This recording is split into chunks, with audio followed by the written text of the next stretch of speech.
Hi, replay viewers. Hey, welcome. Welcome to the Love Advantage. I'm Love Coach Macy, or Reverend Lunch Lady. And I'm Dr. Larry. And this is Gary Green. And we wanted to talk about reclaiming Quirky because we are a little bit upset about the definition. Yeah, I mean, we were thinking about how awesome Quirky is, and we looked it up in the dictionary. And one of the main things it said was someone that doesn't fit in. Yeah. Someone that's unusual, but sort of in a negative way.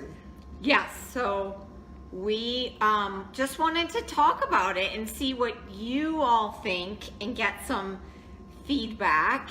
And really, today, this video is a declaration of how we want to own quirkiness and our creativity and our brilliance and our genius in a whole new way. Because I don't think any of that is really separate from one another.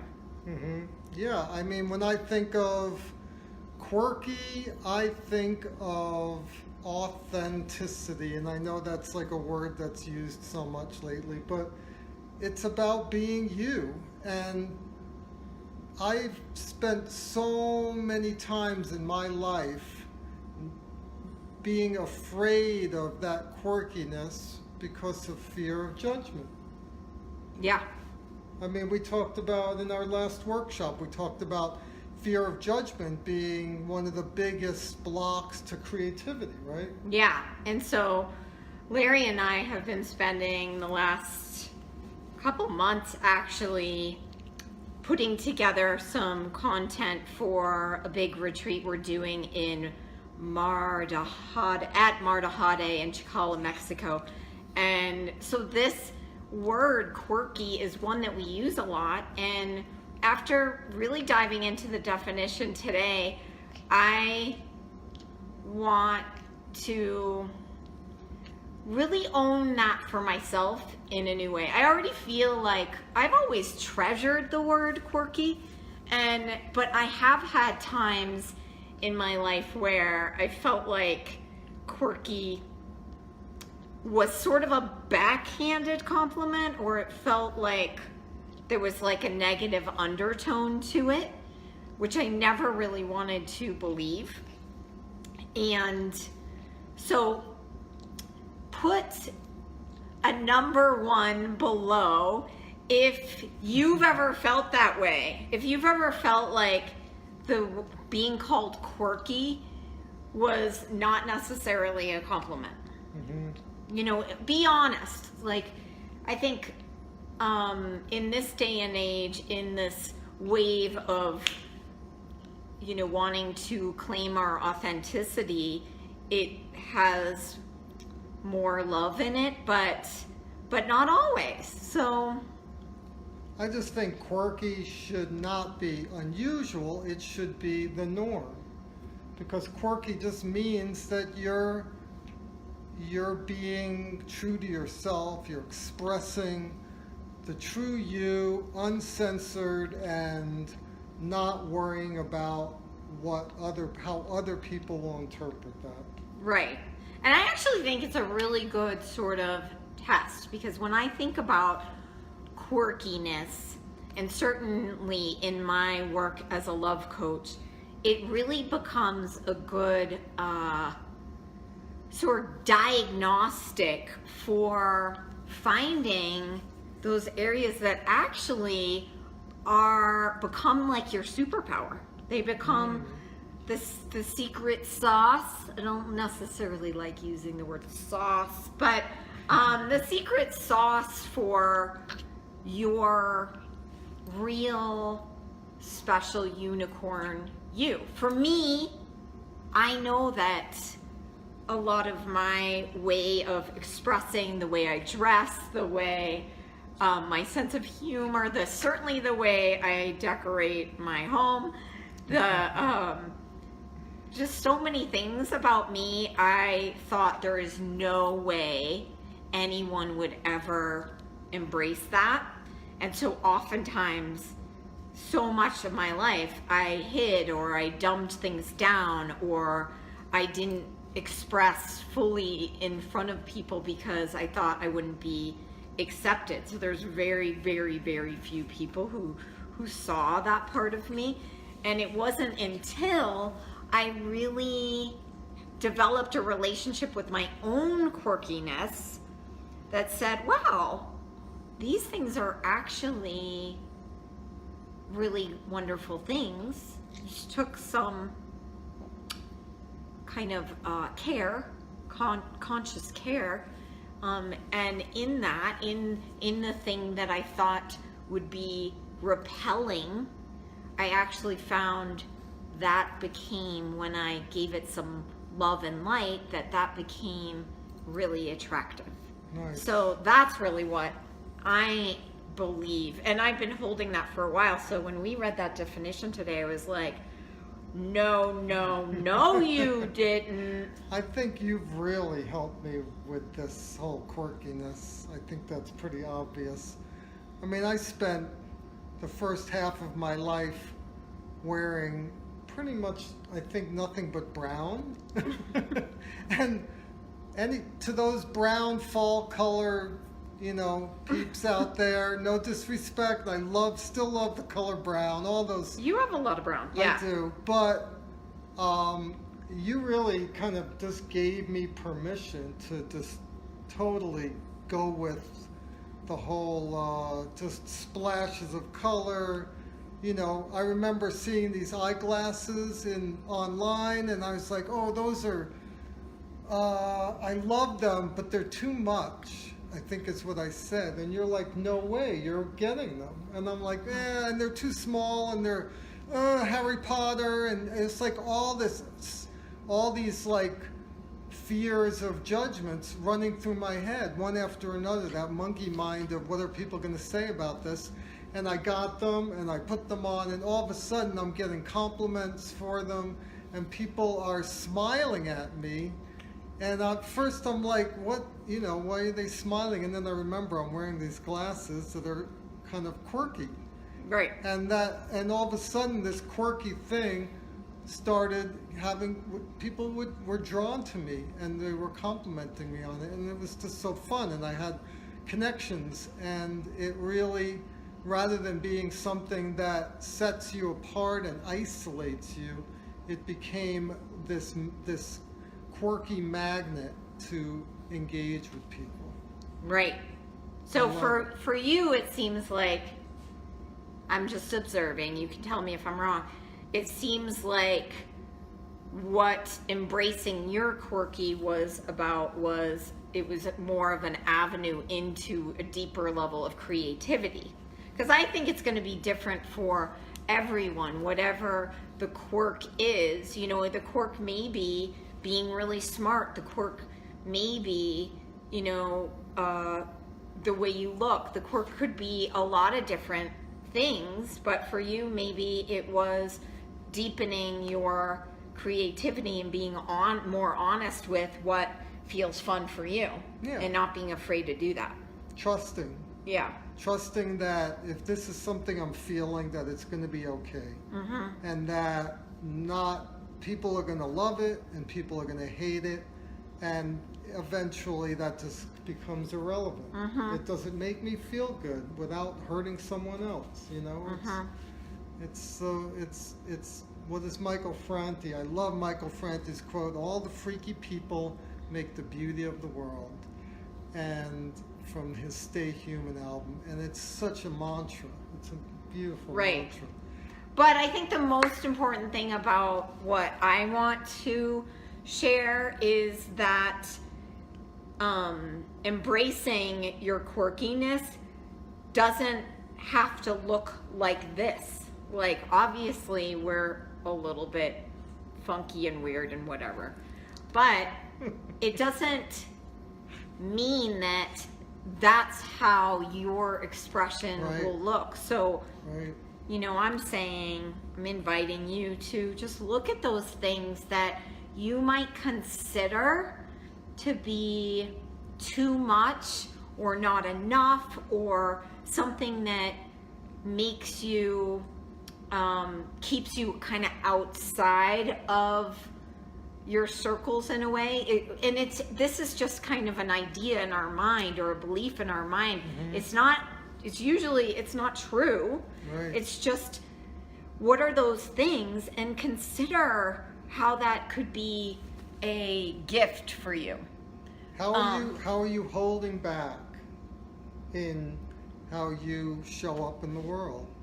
Well, what scares you? So, feel free to share below, what you might want to claim as your quirky gift. Because today we were at a Science of Mind service, or what do they call it?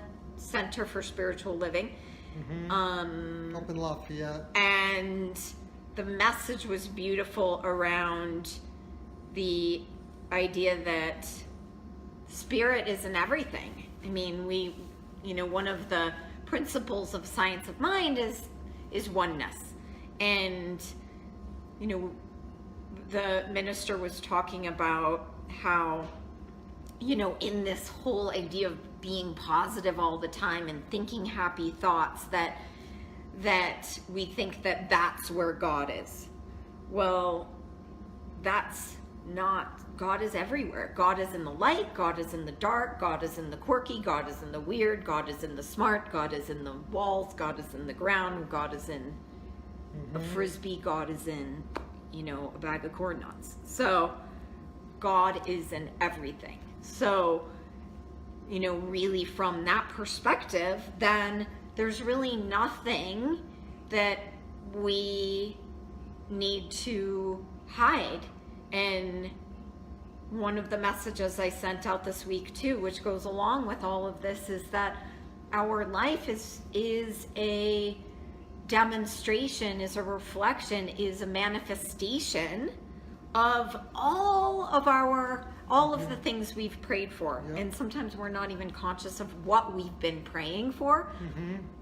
Yeah, I mean, we were talking earlier about what enlightenment is, and one definition of enlightenment is being fully and completely accepting of who you are. And I think that quirkiness is a path to enlightenment. It's a path to celebrating and completely accepting and loving who you are in all aspects of it, the light, the dark, all of it. Go quirk. Yeah. Quirk. So really, I guess in summary, we're here to take back the definition of quirky as being normal in a way. I feel like quirky has been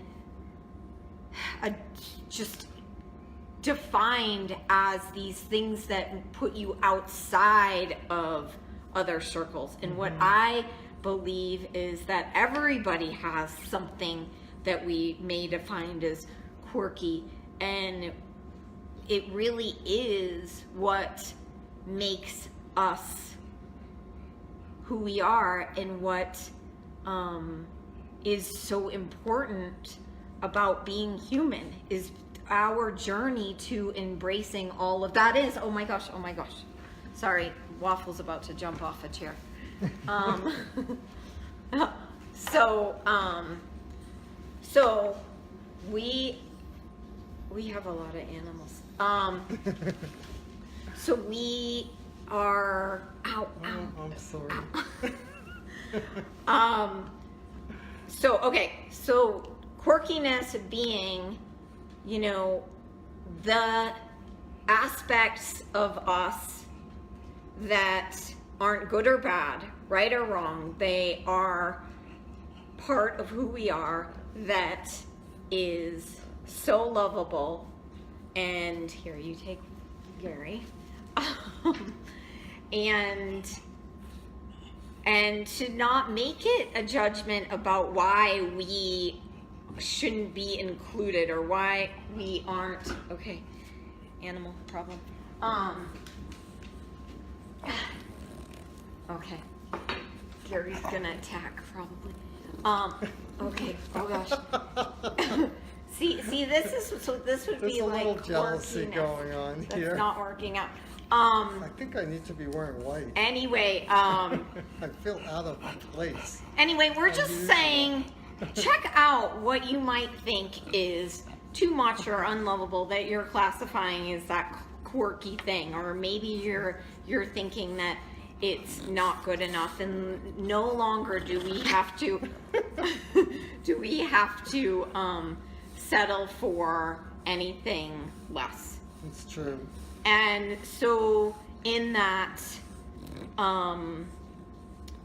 vein of being creative, we just wanted to share our retreat coming up in Mexico. We're going to have a link at the bottom of the video. And if this kind of a thing intrigues you, discovering how to look at your life in a more creative and exciting and self-loving way, then this is going to be an amazing retreat for you. Yeah, so we are going to be in Mexico the last week of March, March 23rd through the 30th. And we'll be taking a deep look at, unleashing our creative spirit, meaning like how can we create a life that serves us in all ways? How can we elevate ourselves in being able to manifest into our purpose, really embrace all of ourselves, really claim what it is that we are here to be and do, and to break out, interrupt the seriousness of everyday life, because the inspiration for us going was really having been there, realizing, wow, what a difference it makes when you put yourself in a beautiful, relaxing environment and just gift yourself the time and space to really reflect. And we're going to bring tools and strategies to support you in mapping out your creative vision, whether it's creating a relationship, whether it's improving your health, whether it is changing careers, whether it's making more money. It really doesn't matter what the topic is, but what it's going to do for the rest of your year is amazing. Because I know that for me, taking that time last year has totally transformed this year for me. So I will include the link below. An early bird special, which will save you $300, is still available until the end of October. But rooms are going fast, so it's really important that you book your room. So we would love to have you with us. It's a really small retreat center on the beach, and the rooms are right now reserved only for retreat participants, but then they start opening it up to the public a little bit. Right, really soon. So we do have sort of an urgent deadline right now. So if you do not have a retreat or vacation planned in the next 6 months, this is it. This is the perfect one for you. It's totally worth it. So thanks for being with us and joining us. Oh goodness. We love you guys. Okay. Thanks for watching. Bye. Bye.